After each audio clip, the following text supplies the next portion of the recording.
You're listening to the Cantina Cast, your home for thought-provoking Star Wars talk. Join Adler and Jonesy in breaking down the latest news, trailers, movies, and of course, your favorite characters from a galaxy far, far away.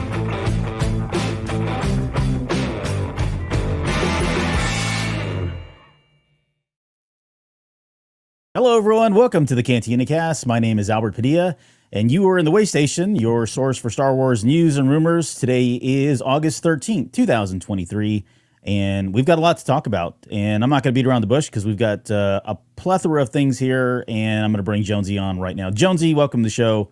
How are you doing this weekend? I'm doing well, man. I love when you use plethora. It just brings back so many happy Three Amigos movies. Three Amigos, yeah. Three Amigos context and lines. How are you doing? That one in Infamous. You know, that's the other one that comes to mind when I think of that movie and the word infamous, because it's infamous is how it's. Anyways, this is not the basement. How are you doing, man? How's it going? Doing fantastic, man. I had a great day today, and really excited to talk about a little non-Star Wars, but a lot more Ahsoka, of course, going on. And maybe we'll eventually get to some of the stuff that we've been putting off for a few weeks as well. But I'm really excited because there's a few things in here that you've not been on the Waystation in a couple weeks. Right. So I've not had your perspective on it. So I'm actually really excited to hear your thoughts on some of these, like the episode links and things like that. So I'm excited to be able to revisit that because we got episode 3's linked today from Cryptic over on Twitter as well. Yeah. All right. Before we do, though. Yeah. Before we do that, a quick thank you again to Rasmus, who just joined our We Are the All the Republic tier. So thank you, Rasmus, for joining Patreon. If you're curious about Patreon, cantinacast.com/Patreon. A lot of fantastic exclusive content, just like what we're going to do tonight at 10 p.m. Central. We're continuing already for Ahsoka, but we're taking it to the Patreon feed. And so we're going to do Ezra Bridger. So we're going to talk a little bit about Ezra and maybe what we will see within the context of the Ahsoka series. So it should be a really great show tonight. Should be a lot of fun. Thank you to Rasmus. Thank you to all of our current Patreon members, especially our now part of the tribe members, Rob, Mike, Lauren, Dante, Risk, Justin, Jackson, Sharkman, Dan, Daz, Isabella, Uncle Leon, Josh, Jacob, Steve, and Reader Reborn. And then our Delusions Grandeurs member, Rod, CJ, and Alex. Thank you all so much. Certainly appreciate it. CantinaCast.com/YouTube. /Patreon if you're interested in that. I'm trying to get through this really quick. I'm trying to keep up with you on the links, but keep going. Go. Yeah, if you are listening to the podcast, thanks for the download. If you are interested in coming out and seeing our smiley faces, you want to watch us as we record this, we'd love to have you out there. CantinaCast.com/YouTube. The 9 p.m. show is open for everybody. The 10 p.m. show is exclusive to Patreon members. We put that in the feed. But we would love it if you subscribe to the channel. If you like what you're hearing, you want to come back, subscribe, hit the little bell, be notified. Give us a like, leave us a comment.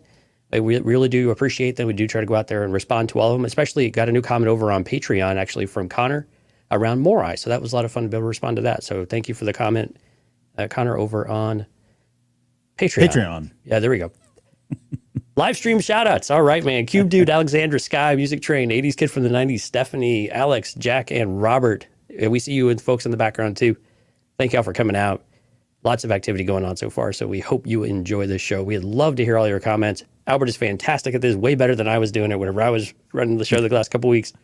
So welcome back. Thank you for being back. Trying to juggle those. I have a new appreciation for it. So Right. Well, and likewise, I have an appreciation whenever you're out. I'm just like discombobulated and don't know what I'm doing. So right. And a quick note for this coming Thursday show, just kind of do all this up front here as well. This coming Thursday is Ahsoka: The Final Hype. So this is a show you are definitely going to want to be tuning in for. Again, 9 p.m. We will not have a Patreon because those shows usually go long. We're trying to strangle or strong arm Lauren into joining us as well.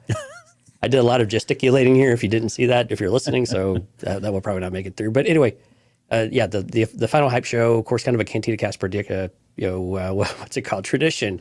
Staple. Good Lord, yeah. So it's a great tradition we have. Anytime before a new piece of content comes out, whether it's the movies or a TV series, we kind of go into it, make some predictions, we recap some of the things we know, and what might we see, where might the direction of that show be going, and in particular that first episode or so. So it is usually a lot of fun. So 9 p.m. on Thursday, we hope you'll come out and join us. CantinaCast.com/YouTube. Oh, well, thank you. That was a mouthful. You did well. It Stuck was. the landing. I feel so bad. Like I verbally strangled Lauren. I can go to jail for that. It's terrible. It's okay. she's a good sport. Okay. All right. Let's start with the Disney earnings call, because there were a couple things that came out of this. I mean, I don't know.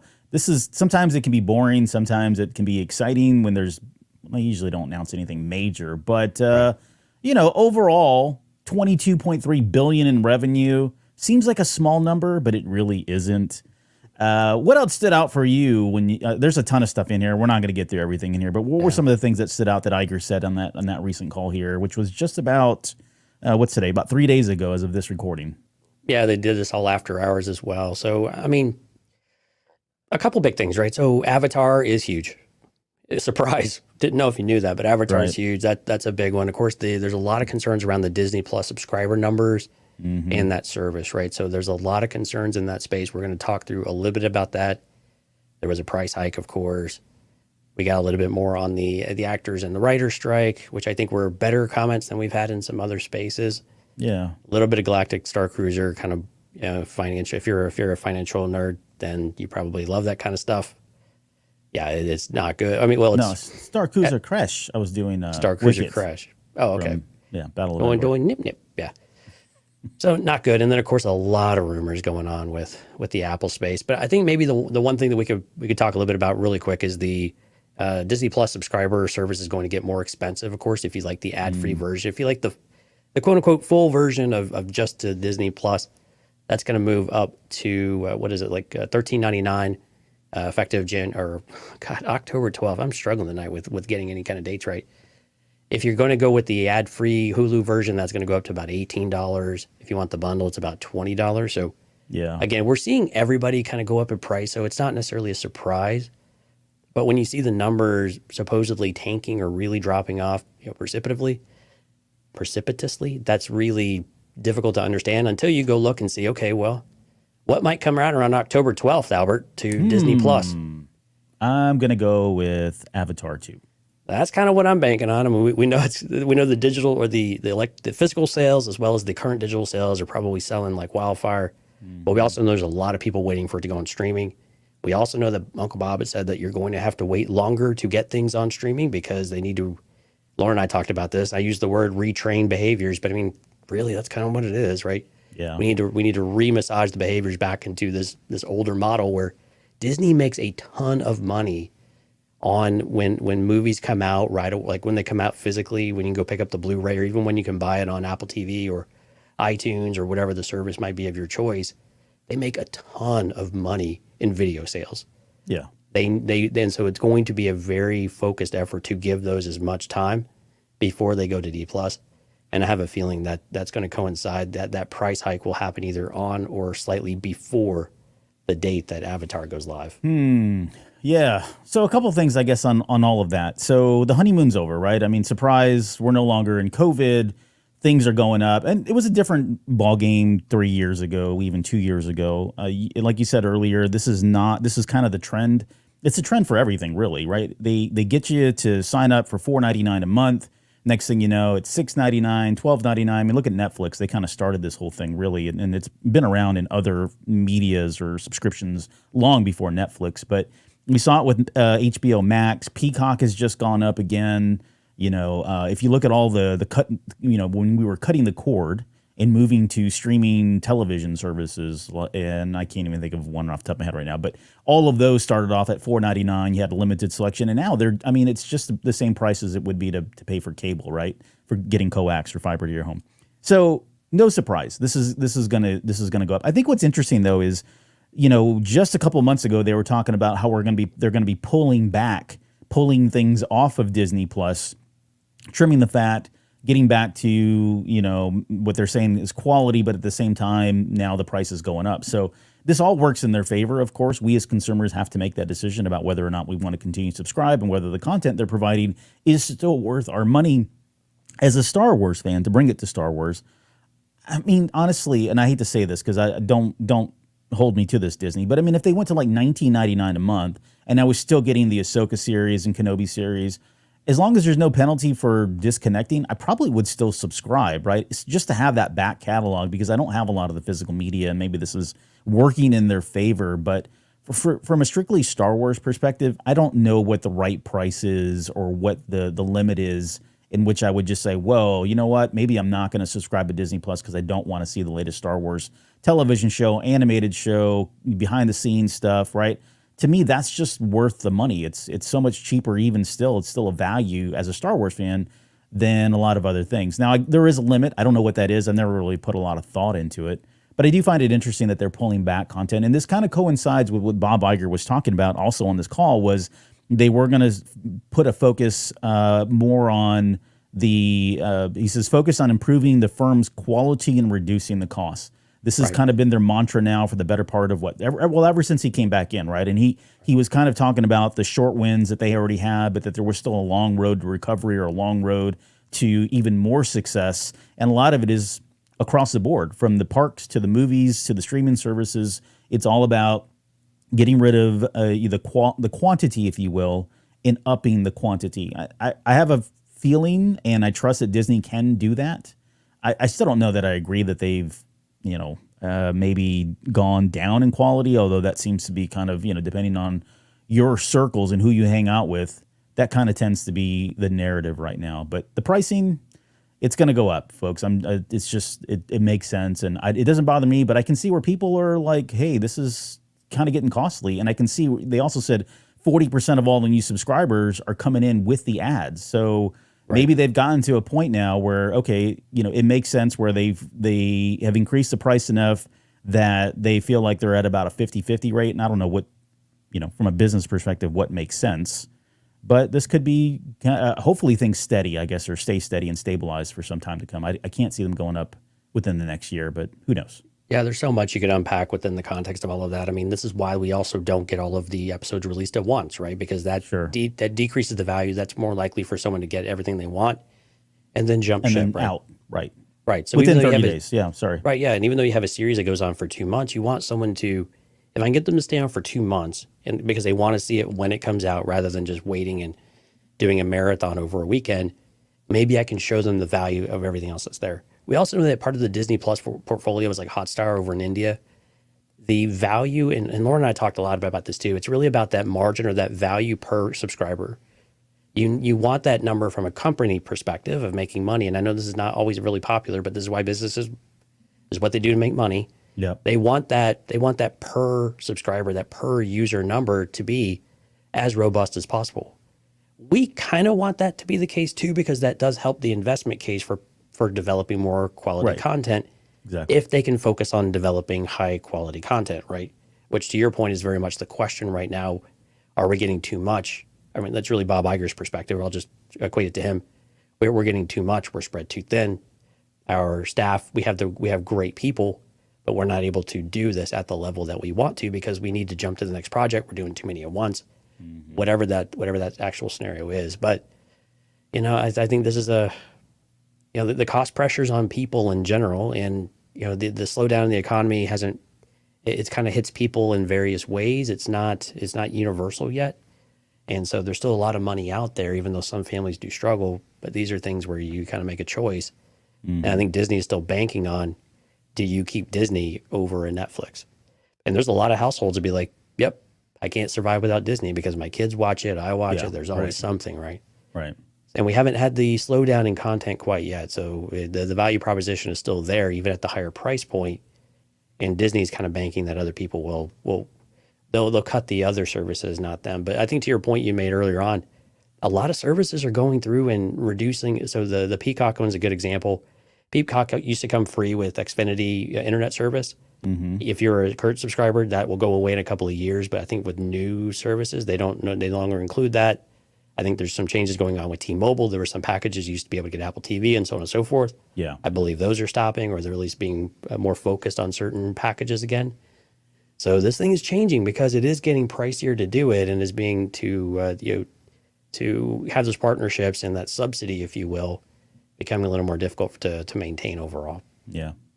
The last thing on this topic here from the D3 earnings call, Disney Q3 earnings call, was the Star Cruiser reference that you had mentioned. Basically, they said that there was $100 million accelerated depreciation charge, which just basically says they'll write down $200 million at the time it closes at the end of September. So cutting their losses. I think they were trying to spin this as well. I shouldn't say spin it, but I think it's probably a good thing that they did. They're getting a positive from it.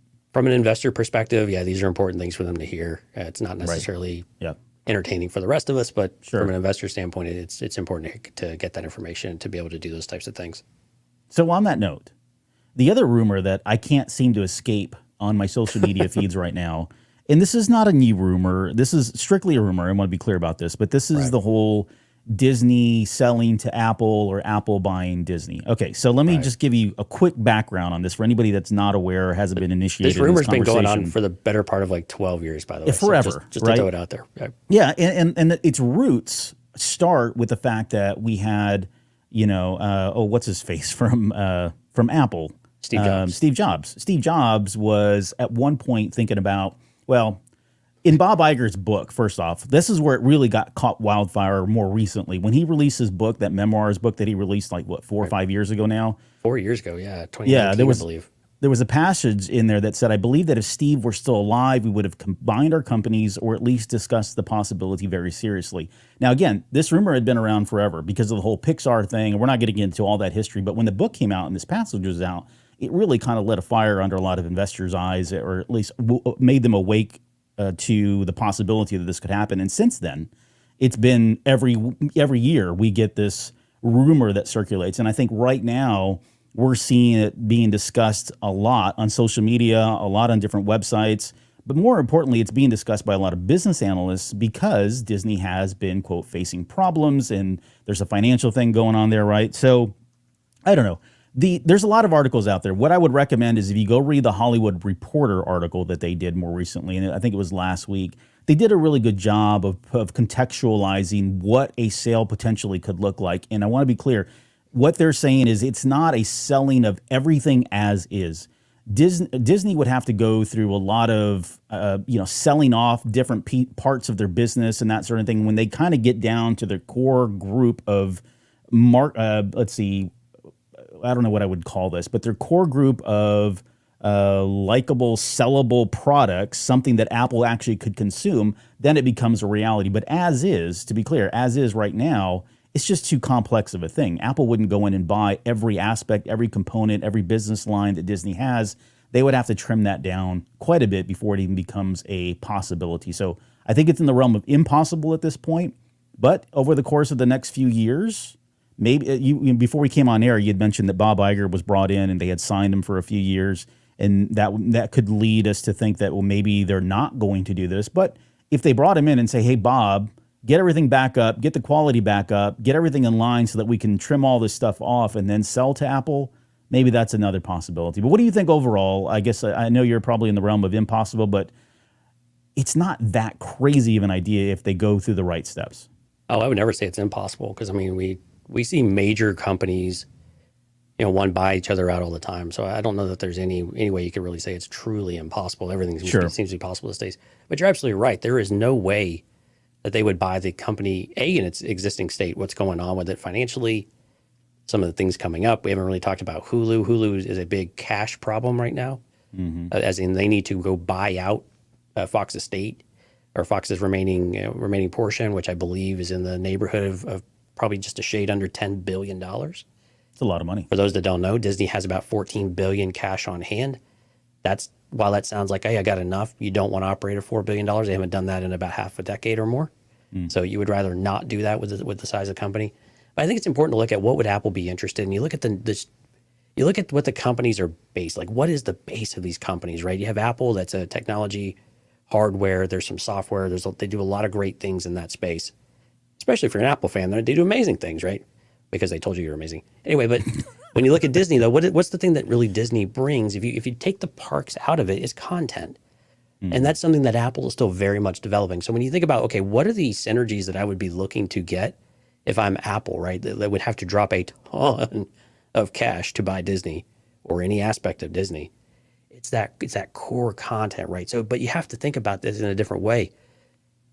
Walt Disney World or Walt Disney Company has so many different parts of its content that they could sell a variety of things to Apple and not necessarily sell the company, Walt Disney Company, to Apple. So there are different ways you can kind of get there as well that Apple might be attractive to them, that might be interested. Things like National Geographic have exceptional value.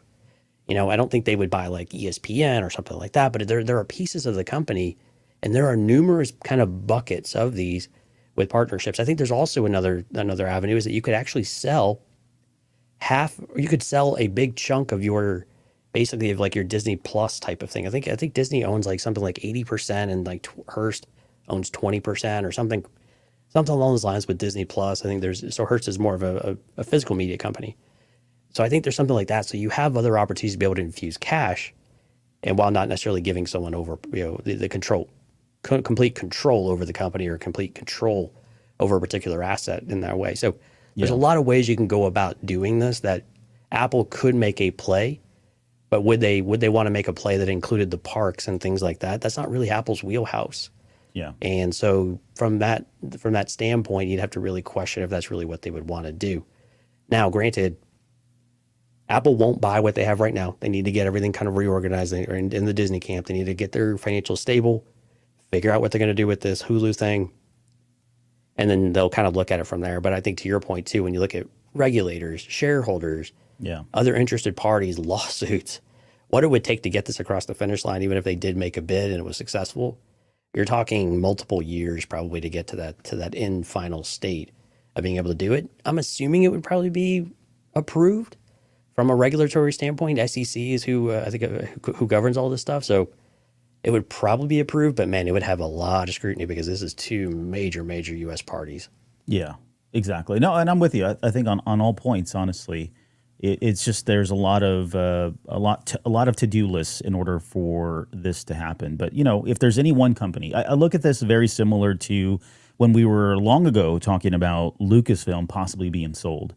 And when you look at all the lists of companies, for me, it was always one company, and that was going to be Disney. And I look at this the same way. Like if there was any one company that I could see Disney being okay with having being purchased by, it's going to be Apple because of the familiarity, the relationships. They had Jobs was on the board of directors. Iger was on the board of director for Apple. They parted ways. He left that board once they went into streaming services and were technically in competition with each other. You look at the new Apple headset that's coming out, the VR headset in a couple of years. Disney is working exclusively to bring a lot of their content to that particular device. So, Pixar. You go back. It's just there's a long-standing relationship with these two companies. So if there was any one company, it's going to be these guys. Outside of that, I can't see anyone else coming in and Disney being okay with it.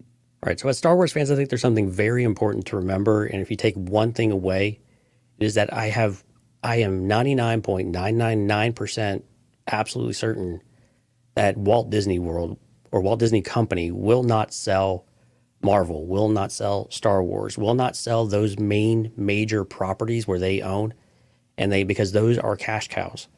We can argue about how much they are, these days, or maybe they'd be dwindling in quality, whatever, but they will make you a lot of money. They have made you a lot of money, and they will make you a lot of money, and they are core to your core business model of content, whether it is in the theaters, whether it's digital distribution, or if it's streaming. So those are not going anywhere. Those will not be sold away from Disney at all. They would be part of any kind of Disney movie if there ever were one. But if you take anything away, Star Wars is not going anywhere. It is firmly with Disney. Don't believe anybody that tells you any different until you hear it from a legitimate source. Yeah, and we're not legitimate sources.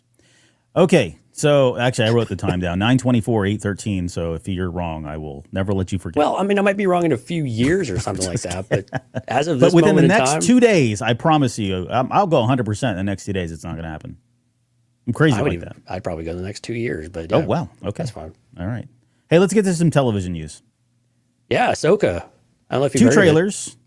Two trailers. Yeah, two teasers, spots. Yeah, whatever. Yeah, so we have one called Trick. And the one that's really getting a bunch of people going buzzing, including myself, actually I thought it was a really fantastic spot, is one called Force. I don't know if you knew this, Albert, but Ahsoka had a master once. Yeah. And his name was Anakin Skywalker. Yes. And now, go ahead. Well, I was going to say, if you've watched the Force TV spot, and if anybody's like spoiler sensitive and hasn't gone out there and taken a look at this, go ahead and look at it. There's not a whole lot there, but for me, this confirms you do not see anybody. You don't see anyone, but the dialogue that you hear is new dialogue, and it's Hayden Christensen. So And- they've all but confirmed. But Yeah. it is very closely aligned to dialogue that Matt Lanter had in the Clone Wars with Ahsoka. Yeah. Well, and that's so pretty and cool.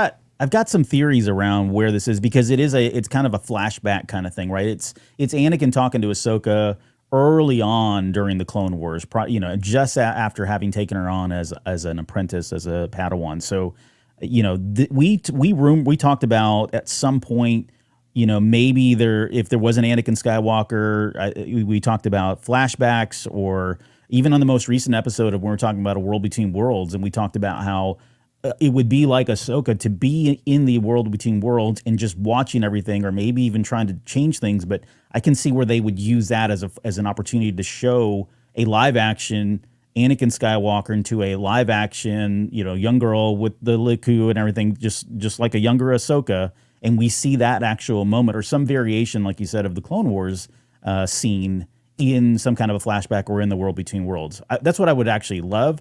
It could be as simple as, a dream sequence, or she's just thinking back as she's training Sabine, because we saw that in the first one under Trick. We get to see that she's going through the process of training Sabine. So maybe there's an opportunity there where they, she's talking to Sabine, and then she remembers suddenly, or it cuts over to a flashback where she's, remembering some of the lessons that she's now passing on to Sabine that were once passed on to her by Anakin Skywalker. Some variation thereof, but it's pretty exciting stuff that Hayden Christensen's going to reprise his role in some way. Oh, it really is. I think the really cool thing is that we know, well, in Rebels, when Ezra and Ahsoka were talking, when Ezra had the opportunity to pull Ezra out, or to pull Kanan out, rather, and she had to counsel him of saying, you can't do this, it changes things, it would pull him out of the moment, everybody would be gone, so on and so forth. She makes the comment to him that, you have to let go of your master, just like I had to let go of mine. Right. But with the trailers that we're getting for the Ahsoka series, it's clear that she's not over it, right? There is something still very much lingering, whether it's guilt, whether it's shame, whatever it's, she couldn't do enough to save Anakin. So that is very much still with her. And so you could see this is where, to our conversation the other day, an opportunity to go to a World Between Worlds, and she actually has to come to that moment and actually finally let go of Anakin Skywalker and embrace who he became and who he was. Yeah. In that moment of transformation, but also potentially seeing, what would be really interesting if they show alternate versions of all this, which, the World Between Worlds doesn't really do. Sure. But they might skew a few things on us here, because it's Filoni, and he'll tinker with things from time to time. But I like the idea that she would still have to have these moments, and she still has to make a decision within that realm, to where, what is she going to really do? Is she going to go all in and try to influence that and try to correct the sins of the past, help him? If she was just there, it's that hubris that I think the Jedi have in particular, because they should be able to do something, right? Yeah. My master's done so much for me, I should be able to do something back for them. That's not really the master apprentice, mentality, the way it's structured within the Jedi. It's really not supposed to be quite that way, right? It's a partnership to an extent, but really, as Yoda says it in Last Jedi, you're really the students are really what you grow beyond the master, right? Yeah. That's the legacy that you leave, and that's also the most difficult thing. And so she's struggling with that on both sides. But I would really love, I think that's an opportunity for Ahsoka to show us, maybe in a slightly more extended sequence than maybe what we had with Ezra. I thought the Rebels one, the way they did it, was really great. But it's another way to revisit that and have some parallels a bit there, and see what decisions she makes and whether they're different, and how her perspective has changed after 8 years, 10 years, whatever it's been. Yeah. There was one thing, I've talked about Rosario Dawson's portrayal of Ahsoka, and I think one of the things, again, not to be critical here, but the one thing that's always stood out to me is the Ahsoka that we see in the Mandalorian, and possibly what we're going to see in the new series here, seems to be kind of on the downside, like a downer, right? She was kind of that way when she left the Clone Wars, or when she left the Jedi Order. We saw her later on in season 7 of the Clone Wars, and she had her moments where she was kind of bright and peppy, but she did seem a little bit down still as well. But she just feels like there's something weighing on her shoulders, or she's still grieving, or was changed by something, and has made her more You know, I don't know. She just seems like down a little bit more, right? And I wonder if it is something like this where she's still gripping with the idea or the fact of the reality that she will never be able to save her master, and that is now a long gone kind of past dream, and she's still trying to, you know, cope with that. That would make sense for me because I just feel like that character, her portrayal of the character, just seems like there's something more there that we've never gotten. And kudos to somebody like Dave Filoni, honestly, if that really is the case, and if it's not, that's okay. But I would like to think there's another dimension to her that we've seen on screen, and we maybe possibly get an explanation now, to your point, because of, you know, what's happened with Anakin Skywalker and what she's had to move past with Anakin Skywalker at this point. She is such a loner at this point, and we know that she really felt that way when she left the Order, right? And she finally truly disconnected from them. It seemed like she was coming back around a little bit to it within the context of Rebels with the Ghost crew. She liked being around their family. I think she longed for it a little bit. She's always had Rex and kind of that, whatever that relationship is. I don't know if it's, you know, dad and daughter or brother or uncle or whatever it is, you know, but, you know, their special relationship in that way. But she's not really ever had that on her own. She refuses to get any closer to Luke. It would really just be great to have some sort of context as to why. Is it really just she's really scarred from what happened with the Jedi, or have, to your point, have other things happened? What else has happened in between? Where has she tried that but it fell apart? Or why did she continue to not? Maybe someone got hurt, whatever it might be. We did get a little bit from Tales of the Jedi, and Dale over in the chat corrected me. I think the quote was really closer to Tales of the Jedi from the Clone Wars era. So thanks for the clarification there. But I think it would be really interesting to see, does she share a reason for this really distant connect? She doesn't want to connect really to anybody, it seems, even though she has the opportunity and they all exist. And maybe it's just everybody's got their own thing going on. But I think it's something I think the one thing we're lacking from Ahsoka is that of like, what is it that would take her to actually make another connection to another person finally? Right. And maybe Sabine is this conduit to be able to open her eyes again. So that's why I'm really excited about this relationship with Sabine. I think it's an opportunity for Ahsoka to really to show true growth and to be able to let go of Anakin and let go of some of these things, right? And I think maybe to come back to the whole Anakin thing, I mean, maybe the question I have for you, I'll just ask a question. I posed this in Discord today too. Would you rather have a flashback of Anakin, if you just had to pick one? A flashback of Anakin, voiceover of Anakin, or Force Spirit Anakin? Like if you had to rank those and which one's most interesting to you, not what we'll get, but most interesting to you of those three, how would you rank those from top to bottom? Then definitely, so yeah, Force Ghost Anakin would be my number one. Okay. Because, and then number two would be flashback Anakin. What was the third option? Voiceover. Yep. Voiceover. Yeah, voiceovers. Yeah, it's disembodied spirit, basically, yeah. Yeah. No, I mean, Force Ghosts, for sure. Like, I don't know who's arguing not Force Ghosts, because just to be able to be a fly on the wall, privy to that conversation, whatever the conversation is, to hear Anakin talking to Ahsoka, giving her guidance, giving her intel, whatever it is, I mean, that's just gold in terms of, you know, Star Wars lore and the mythos. You know, flashbacks would be cool. I'm not going to say they wouldn't be, but, you know, I mean, if we're getting what we saw, you know, something like that, then it's like, okay, yeah, it's cool, but there's really nothing there's nothing really core being added to the content, to the story, driving the story. It's probably more reaffirmation or reaffirming, you know, the relationship or where Ahsoka is at some point, but it doesn't really drive the narrative forward. No. Having an actual conversation with the Force Ghosts, that to me feels like it's prime for driving that narrative and moving the story along in a lot of ways. So it's more monumental. It's more canon focused, I guess. I don't know what you would call this, but that would be my first guess, or my first choice for sure. I think it would be mine too. I think we know he's capable of it because we saw it in Return of the Jedi, of course. Mm-hmm. So I think it would be great for him to come back in that way, especially if it was one of those moments of, this is one of the final times I can come back to you, right? The old, I think this was in Legends, but with Obi-Wan Kenobi, right? This is the last time I can appear to you, Luke. You know, my ability to retain this is going away, type of thing. Which I actually Heir to the Empire. I've never heard of it, but glad you could check your box. Yeah, set you up on that one. Yeah. So, but again, I think that would be my number one as well. I actually like voiceovers because communing with the Force, like the spirit around you, that's focused on Ahsoka, if you still want to be able to focus on Ahsoka, but you still get the conversation, I think it could still work, right? Flashbacks make me nervous just because I'm sorry, the de-aging and stuff like that has actually got me a little skittish a lot of the time. I'm also not sure what a young Ahsoka would look back if a young Ahsoka was also kind of there and doing what is that changing? You know, that starts to go into uncomfortable space because there's a lot more variables to it about what you can actually, how believable is it, right? Or how visually appealing is it? So more subjectivity work into that, I believe. But I really like the idea of the here and now Anakin coming back and reflecting on some of that and having a conversation. Now, having any kind of robust conversation, I'm probably just gonna have to give up on that. But I think that would be the most compelling of any of the scenarios out there.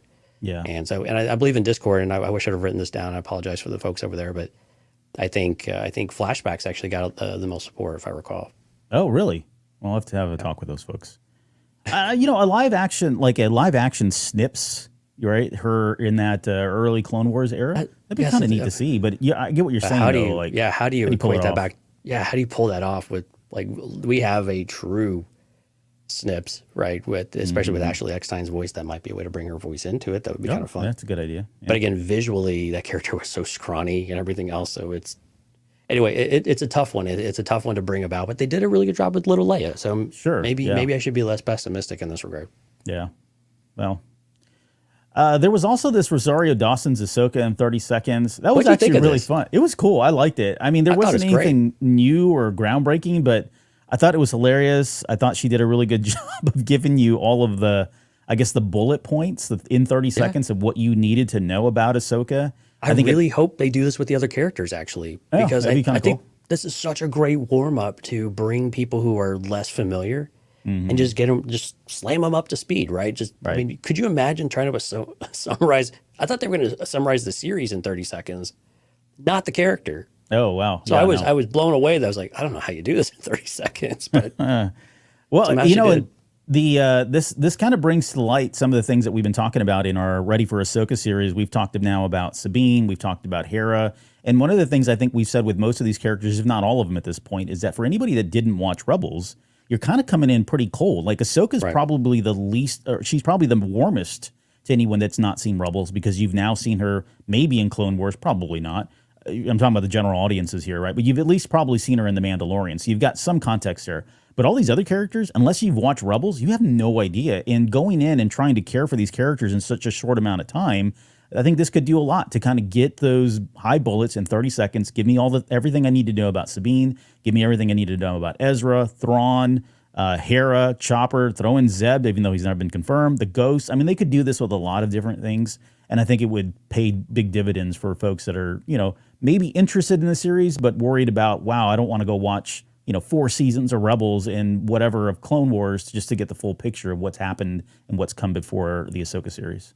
I love these. They're very the approach is very much like Galaxy of Adventures, right? Where they just take a very either a character or a general scene or an entity or a ship, and they just condense it into a action-packed. I mean, this doesn't have action; it's just Rosario Dawson talking, which I think was totally fine for this, by the way. Sure, but they condensed that narrative, that story, into just really 30 seconds, a minute, or whatever it was. And it was really effective, right? And did it gloss over a lot of stuff? Oh, absolutely. But did it give you some of the things you would know if you weren't as familiar with Star Wars, along with an amazing visual? Man, heck yeah, it was great. And I think this is where, and like you said, Rosario Dawson was just so much fun to watch. Charismatic. She really was. I mean, it was really great that, especially now that we know we're not going to get this type of material from the actors directly, most likely for this entire series, that there was some foresight to be able to record this, to be able to release it, I think is really essential and vital for this series. Yeah. And so she did a great job with this. She had a lot of fun with it too. And I think that came through, which again, just reinforces her love for this character. And I think what we're going to see from the series is really going to reflect that. So I thought this was really fantastic. I'm gonna say Sabine Wren is probably coming up next. And the other thing I thought of too, you said Galaxy of Heroes, definitely that. But then also reminds me of the character-focused stuff that they do for the High Republic, where you just kind of get the 30 seconds overview of what that character is, who they are, what they're doing, why they're important kind of thing. So anyways, you were going to say something else here. Well, I was just going to go and try to move. I know we're getting a little long on time here, but this is the thing I hadn't got your perspective on was the episode yeah. length. Yeah. So we were originally reported last week, Cryptic, or maybe it's 2 weeks ago now. Cryptic HD over on Twitter had released and confirmed, and this is a pretty reputable, if you want to call it a leak, but that the first episode was going to be 54 minutes, 21 seconds with about 51 minutes of actual content from intro until the credits began at the very end. Episode 2 would be 42 minutes and 15 seconds. Credits would start at 38 minutes, 33 seconds. So the combined time of that was going to be about a little over an hour and a half. And there were articles and things like that came out and said, finally, Disney has learned its lesson, is going to give us 40 plus minutes worth of content. No. And then episode 3. And so we were like, okay, we explored that from a bit. We're like, yeah, this would be great. It gives episodes time to breathe. But we haven't seen this yet. And we haven't seen any kind of consistency come from these shows whatsoever. Right. So interesting to watch to see if this happens. Well, and here comes an article, or here comes him coming out today. Episode 3 is 34 minutes and 45 seconds, with the credits starting at 31 minutes and 8 seconds. So you're right back to about 30 minutes worth of actual content once you factor in like the intro and maybe a theme song or whatever else if they do any of that kind of stuff. Yeah. So there goes your 40 plus minute episodes right back to a half hour. So what do you think about all that? I mean, were you in the camp that, yes, we're going to get 40 plus minutes. It's actually going to be more like an hour network TV show, 42 minutes, more or less, and we're going to be great? Or were you pessimistic that, this was probably a reality. We were going to go back to this, and each episode will just flow as they want it to flow?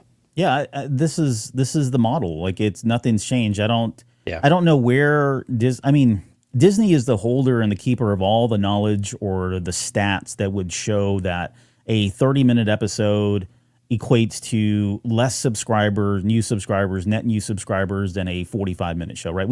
It's not like regular television. We don't have advertisers in there. We don't have any insight into that, right? At all, really. So whatever works. And you got to remember, they aggregate all of this data. I guess, granted, they're different IPs, but I know they aggregate this data from all of the other shows that are not Star Wars related, right? And so somewhere, and if you look at all the other shows that they've done too, for the most part, some of them are kind of that. They do have some that are, stick to 30, 40 minutes or 40 minutes or whatever it is. But for the most part, they're kind of all over the place. So I think this is just this is the model. And and in some ways, I actually like it because as long as I feel like as I'm watching these episodes that the storyline begins and ends, and I can make sense of why they did that. And I think there were a couple episodes more recently, I think in, the Kenobi series, where I was kind of scratching my head.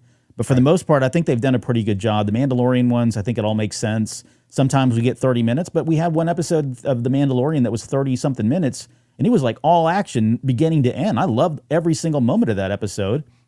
So I think I don't really have a problem with it. I think it's relative, and it's as important as it is to tell the story that they want to tell.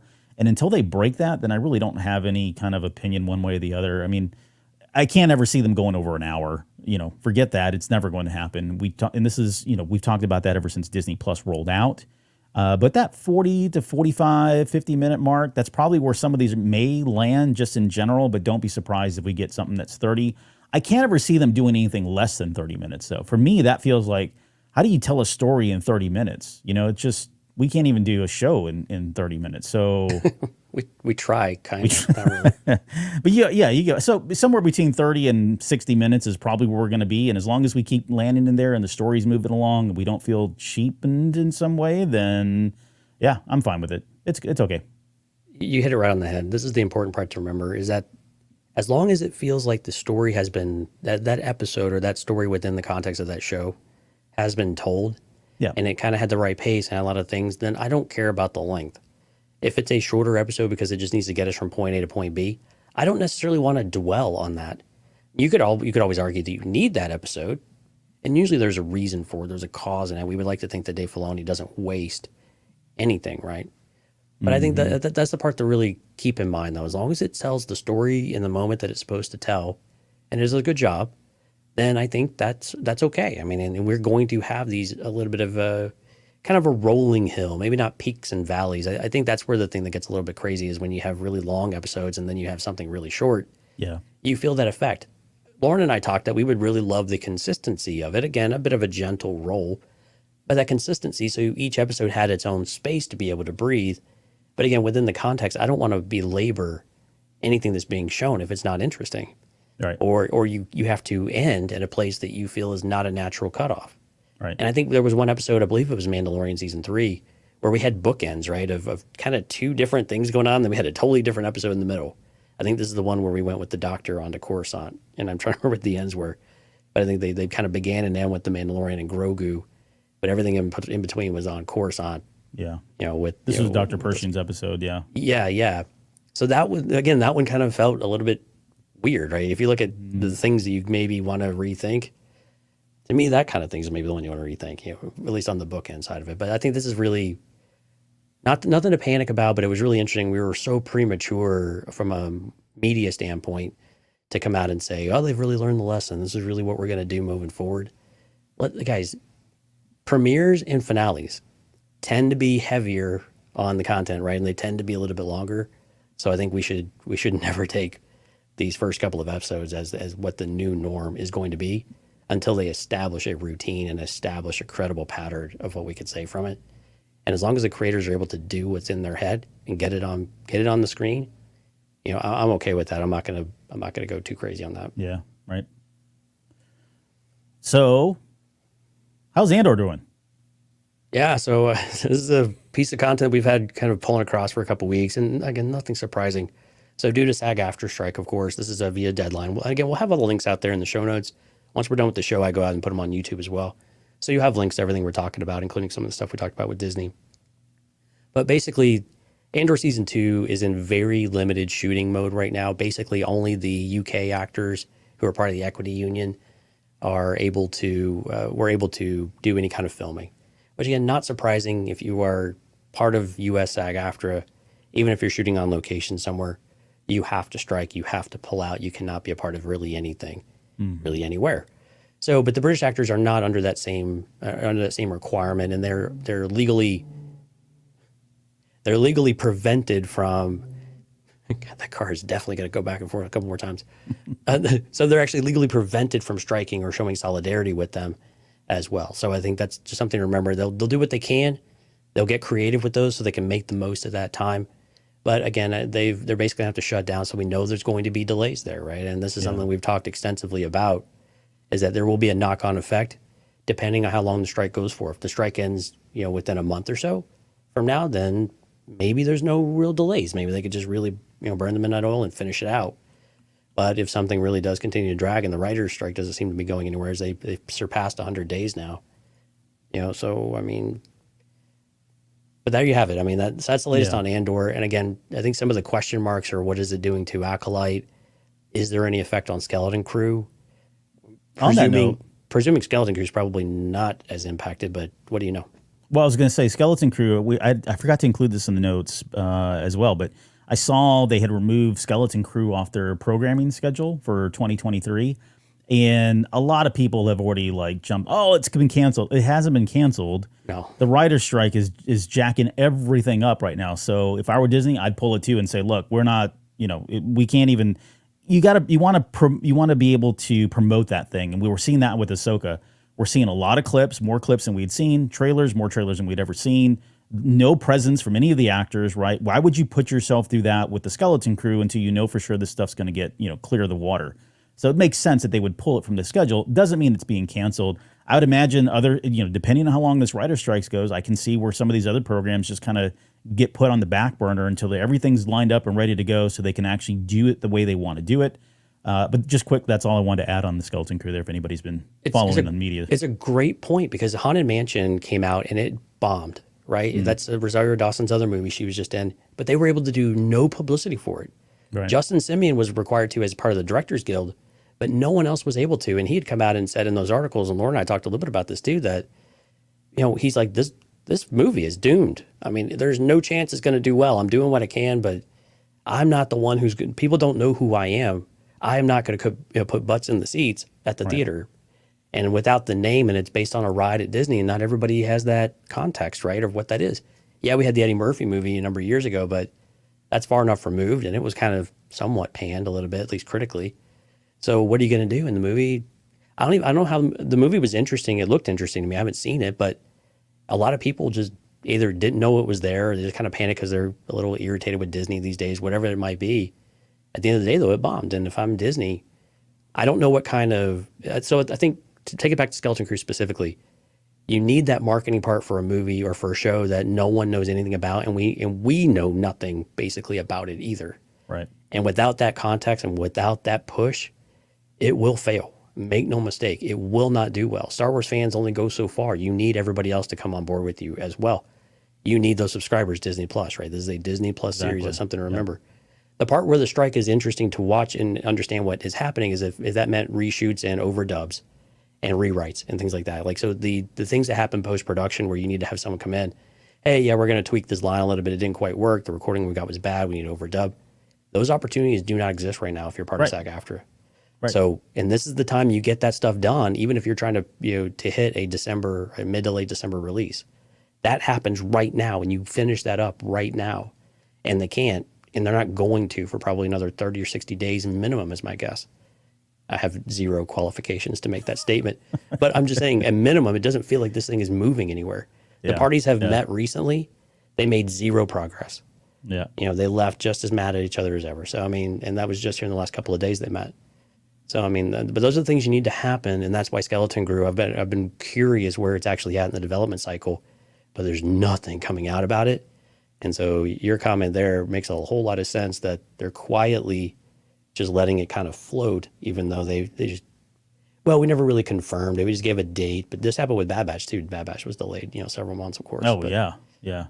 For whatever reason, yeah. Right. So again, they could chalk it up to whatever they want, but But yeah, the series is coming out, as is Acolyte. So just don't even listen to the noise that you may be hearing on that front. Right. I mean, there is a risk with, and 80s Kid from the 90s, put out there, it was released too early. He's talking about Haunted Mansion. I think, would it have made more sense for them to push this back and to delay it, if anything, just to see what happens? I mean, I'd like to say that's probably the more sensible answer, but I don't know what it takes to get these things into a theater and if that's really possible or what the ramifications are of some of that. So I wish I had a better commentary to provide on that one, but well, I think it's financially it seems to make sense, right? Put this movie out there when you can, but things get outdated really fast though too, so you have to be a little bit careful with some of that stuff. This was a ship that had already taken off, or a train that already left the station. It's not a tight turn. There was no way. I mean, they already had State Farm was a big sponsor. They had commercials running everywhere. I mean, it was already gone. It was too late to pull back at that point. Or other movies have done this, and I forget, nothing that jumps to mind right now, but I know other movies have done this, and you see the promos and the movie gets halted for months and months, and then that doesn't look good either. So I think they just said, we'll try it, and if it sucks an egg, then we can blame it on the strike, or maybe the strike people are saying, this is what we wanted, and it's effective. I mean, and Disney may have just taken a chance on it too and said, and again, this is about Haunted Mansion, not necessarily Star Wars, but I think they took a chance on it to be able to say, maybe it'll be a surprise for us, maybe it'll be we got something that can help us pull some of that money in from Barbie or from Oppenheimer or these other movies that are doing pretty well, even Mission Impossible, which is not doing as well, but maybe it's just something to get more family friendly into the thing. Should you release this at summer rather than the fall anyway, or September, October? Not sure what their line of thinking was on that one. Could you get a little more excited to see Halloween stuff or scary stuff in Halloween? But some of us are excited to see Halloween stuff year round, but that's just me and two other people that I know. Hey, we've only got about 5 minutes left here. Anything else you want to touch on? Anything else burning here that you want to speak about? I'll tell you what, we'll talk about the Ghost, the Vintage Collection Ghost that we talked about from San Diego Comic-Con. Just to give a quick update, I checked this earlier today. It's up to 10,180 backers. Yes. So it is funded. Now, if you were wanting that first tier figure, though, which I believe is Ezra, if I recall, right? Mm-hmm. Yep. You need to get to 11,000. So this thing still has another 3 weeks or so left. I believe it's September 7th, if I recall the date right, somewhere in that area. So you want to make sure that you go in there and get your pre-orders in. If you're wanting to bump it up to one of those tiers and you haven't, maybe you're on the fence, go check that out. We don't get any kickbacks for it, but if anybody needs a link, you can ask us for it. We won't link it in the show notes on that one. But $600 after shipping. Anybody that's curious. 10,207 is what they're, as of literally like right now, is what we're at. Yeah, I'll throw a few of these other ones out here because I just don't know that we'll be able to come back to these. We'll save the John Boyega stuff for another day because I think that's worth digging into a little bit. In the video game space, though, Jedi Survivor is in the early stage of porting to Xbox One and PlayStation 4. There's no estimated release date, so they're in the very early stages of that. They wanted to prioritize the premium platforms or the newer technological platforms first. That's where they wanted to showcase it, so they'll get around to the other ones. Star Wars Outlaws, they did share that Tatooine will be fully explorable, which is kind of interesting. We'll have the link over to that, to the IGN article. That's cool. We talked about that a little bit. Yeah, we did. And then in news that shocks absolutely no one, Star Wars Hunters may not debut until the end of this year, maybe even early next year. Oh, man. Maybe. You know, I bought a Switch for that game. You may need to go buy another one at this point. And it's just sitting there. Like, I don't ever play. Well, Lauren's trying to get me to play Animal Crossing, and I've bought the game, and I just haven't played it yet. But outside of that. Every time she tells you to go play Animal Crossing, you'd be like, you should go play Jedi Survivor, see if we can do that on the channel. Yeah. But, it's a really cool-looking Switch. It's an OLED, too, but, maybe someday. No, I'm not surprised. 80s kid from the 90s, it did say PS4, yeah. So PlayStation 4 and Xbox One, it is going to be ported over to those platforms at some point. They're in the early stages of it. Yeah. I can't see why they wouldn't. I mean, it makes take sense. a hit on the quality, the graphics, and otherwise, I mean, there's nothing, well, it's just a cash. And you get a few more people to drop $60 or $70 on it that didn't get it before. So again, you talk about extending the life of the game. That's a ways to do it, especially if you're able to bundle it with some sort of a downloadable content, DLC or something like that, right? To where you can make it attractive for those people to go get it. Yeah. A lot of the bundles these days, especially with like sports games and stuff, is you buy that top end one, and then you also get the other ones available with it. Like if you buy Xbox Series S or X or whatever, you also get Xbox One, but these are not doing that. So even though they're all kind of all through EA, but we've made 80 Kid from the 90s day, so he's excited. Clearly still a PS4. I'm with you. I only have an Xbox One and a PS4. I do not have the newer platform. So, that would be interesting. And you don't have to go and you don't have to be one of those elitist PC gamers like some of us. Yeah, that's me. Okay, cool. Well, let's leave it there. That was a lot of news, a lot of good stuff, a lot of good things to talk about, think about. Let us know what you guys think either in the comment section or hit us up on any of the social media platforms. But before we go, I know you've got some shout outs. Yeah, there are a lot of good people that we have in their chat tonight. We saw a lot of people in the background. Thank you all so much for coming out tonight. We really do appreciate it. Special thanks to Cube Dude, Alexandra, Sky, Music Train, 80s Kid from the 90s, Stephanie, Alex, Jack, Robert, Kathy, Skywalker's Academy, and Jorge. Thank you all for coming out to the stream tonight. We really do appreciate it. Thank you for all your comments. If you're curious, cantinacast.com/YouTube. Please do come out and visit us. Immediately following this, we are going to go and talk a little Ezra. So if you'd like to check that out, go to the This Is The Way tier over on cantinacast.com/Patreon. And once you get subscribed, you get logged in, you'll be able to see the post right up top. It'll take you to the YouTube link and you can watch the show. Join us for the conversation. It will be interesting because I did not get to see any of the show notes this week. So we will see how well I know Ezra. Oh, man. I've got some doozies in there in terms of questions for you, too. So you're going to be in the hot seat, buddy. Excellent. Yeah, that's information I should never share with you. That nope. I feel underprepared going into a show. I feel vulnerable. Or you should feel vulnerable. I feel vulnerable. Yeah, that's what I meant. I was speaking as you. Okay. We're going to get out of here and roll into our next episode. So again, please join us for the Ezra Bridger discussion with a lot of speculation on where we expect him to be in the new series of Ahsoka and when we expect him to see. I think that's another question that I've got that's just burning in the back of my head right now. But if not, we'll see you guys here this week, for we got a lot of Ahsoka stuff still coming up down the road here. So please join us for those shows as well. See you guys here in just a few minutes.